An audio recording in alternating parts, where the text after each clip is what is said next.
One of the weekend winners that we left out was the Alabama fan that wore the retro T-shirt to Coleman Coliseum over the weekend that said, "John Brady's an idiot," and took the picture next to Brady before tip-off with Brady smiling ear to ear.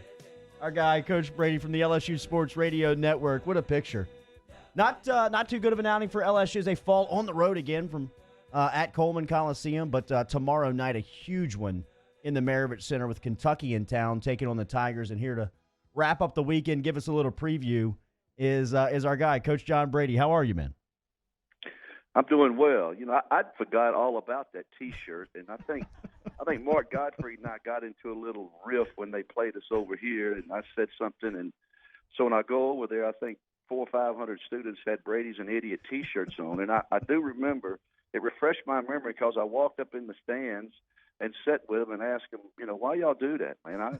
That hurts my feelings. They thought it was pretty funny after you got ready to defuse the situation, but that guy wore that shirt. He'd had it for years, and I guess he knew I was doing the radio, and he came over there and unzipped. He says, "Coach," he unzipped his jacket, opened it up. I said, "I got to get a picture of that." He probably just remembers that trip to Auburn when you threw the student section your tie that time, when you took your tie off and threw it to that kid. Coleman Coliseum has been, from a past standpoint, has kind of been a thorn in the side of the program, Coach. I know every single year the teams are different and you coach every team differently, but as a former coach and has seen some of the road trips since leaving Baton Rouge as the head coach, is there something to that place? I think it's they had a really nice crowd. Now, for a team that's 13-11 and was 5-6 in the league, whatever their record was, they had a really, really involved crowd. And I think where they're sitting, they put them all. They're all on the floor. They got seats around close together, and I just think it's a tough place to play. And I think LSU, according to Chris Blair, and I guess he's right because he's the voice. LSU hadn't won back-to-back there, I don't think, ever.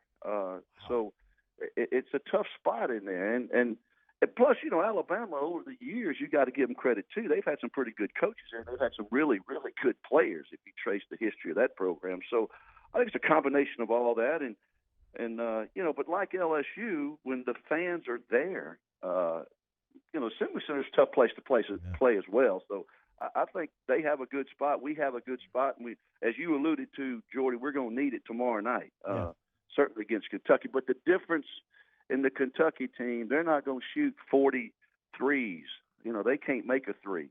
They don't shoot it well from the arc. Now, that doesn't mean they won't shoot it well against us, but we've got to get out and cover them a little bit. But certainly their forte is not the commitment to shooting the three like the Alabama team is. Yeah, Alabama with 13 three-pointers yesterday. They were 19 of 26 at the free throw line on Saturday. Coach, Darius Days, Coach Wade told you guys after the game what it means not to have him on the floor for extended minutes. Last week was a great example of Days' impact on what he can have on the team. He played extended minutes against Missouri earlier in the week and had his best game. LSU was able to win at the end. He wasn't able to be on the floor for a long time on Saturday, and LSU fell to Alabama. As a coach, a guy that has so much impact on the game, how do you coach him to keep him on the floor? Well, some of that's on him. It's not all on the coach. Sure, I mean, he's got to be able to defend without fouling, and I think that's one of the keys to LSU's team because our bench is not very deep. We don't have a lot of substitution to change the personality of our team once we get into the game. It's critical for our 3 or 4 best scorers, which is really all 5 of our guys can really score the ball, for them to stay on the floor, play extended minutes without fouling, and have disciplined defensive stops. And sometimes that's on the player, and he's got to learn how to play extended minutes without fouling. If you look at some of Darius Days' fouls, they're really nitpicky, unnecessary fouls. And I think if you can defend without fouling for extended periods of time and have some disciplined defending and don't foul carelessly or needlessly, that's what he needs to do to stay on the floor because it benefits the play of the LSU team, as you just alluded to. Coach, I remember a few weeks ago, I'm sitting here thinking about this LSU team and the things they do well, and I was considering the fact that they just kill everybody on the glass, right? They're 17-4 overall. They're 8-0 in the conference at this point, and I'm like looking at the rebounding stats. I'm like, I don't know if teams can. I think this team just has a very high floor because they're going to win the glass every night. Well, you go back and look at the last 3 games. They're -10 against Auburn. They're -1 against Missouri. They're only +2 against Alabama. After 5 or 6 games where they had out-rebounded everybody by 15 rebounds a game. What do you think's turned there? Are teams game planning differently? Is it the fact that a guy like Days has been – I mean, how can you pinpoint that drop-off in rebounding? You know, that's a good point. I made that point with Coach Wade off the air. We talked about it. You know, what Alabama did in Tuscaloosa, they didn't do here. We killed them on the glass by 18 here, and we made 19 free throws. They made 6.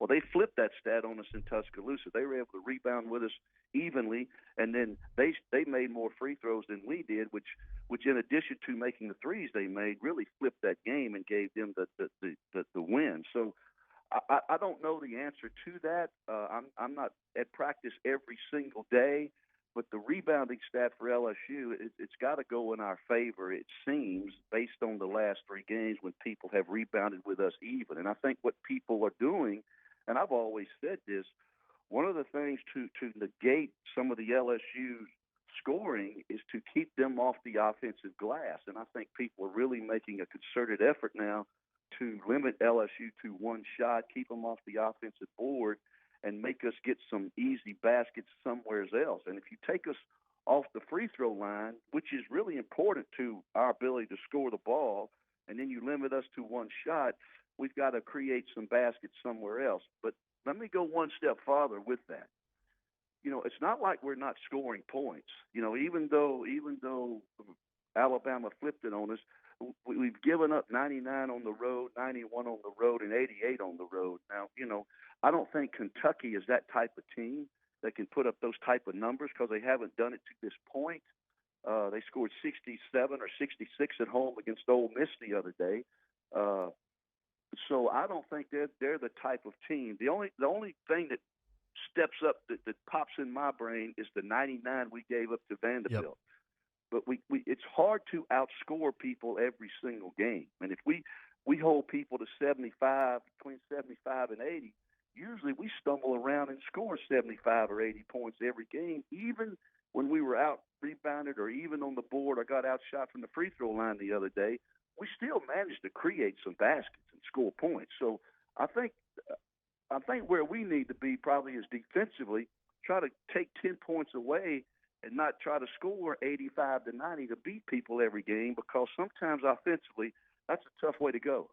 Coach, you set me up perfectly for my next question. So looking at the box score from Saturday, Kyra Lewis had 27, Jaden Shackelford had 26. You go back to the Vanderbilt game, Saban Lee scored 68 or whatever, however many scored. We couldn't stop him. The inability to stop perimeter scorers in particular has been an issue over the last few games. We did see Charles Manning on Saturday in a little bit. We saw him in 16 minutes. I don't know that he was quite 100% yet. He may not get to 100% this season. Is his introduction enough to fix some of this inability to stop guys on the perimeter, or do you have to find a solution elsewhere? Well, here's where all of that starts to me, is to be able to drive, to guard the dribble drive to the goal and keep the ball in front of you and get off the offensive player's hip. Anytime the defender gets on the offensive player's hip, the offensive player has the advantage. So the trick is to keep the ball in front, limit dribble penetration so you don't create the help to kick out for the open three, and that's what teams are doing to us. We're getting beat off the bounce. And I think that somewhere along the line we've got to correct that and stay in front of the offensive player, keeping from penetrating possibly as best we can without fouling, because we don't have the depth we necessarily need to keep the help from rotation and the kicking out for the open threes on these teams that make three-pointers. Now, Kentucky, that's not their DNA offensively, is to shoot the ball from the three-point line, so I think that's going to help us to a degree. But I do think, to your other question, Charles Manning will help, and I was glad to see him have some positive plays in that game the other day to get himself feeling more comfortable back in the mix of the substitution rotation, that he is important, not only defensively, but he's a pretty good offensive player, too, in terms of taking the ball to the rim and completing plays and getting fouled. Had 2 points in 16 minutes, did Manning, in his first game back after the foot surgery. Coach, you got 45 seconds to close out the segment. Tomorrow night, LSU Kentucky, biggest game in the conference. ESPN will be here. Give me a little scene setter with the Wildcats in town. Well, it's an important game for both teams. Kentucky needs to come in here and really separate themselves from the rest of the league in terms of leading the league, and it's a big game for us. But here's what I think. I think at the end of the day, I think LSU can muster together enough baskets to win this game at home. I don't think Kentucky is going to outscore us. I think the only way Kentucky beats us in here is if they really defend us well, keep us off the free throw line, and don't let us get offensive boards. I don't think Kentucky's going to come in here and score 80-plus points. Have a good call tomorrow night, Coach. We'll see you at the Maravich Center. Okay. Thanks, There he George. is, Coach John Brady, checking in this morning.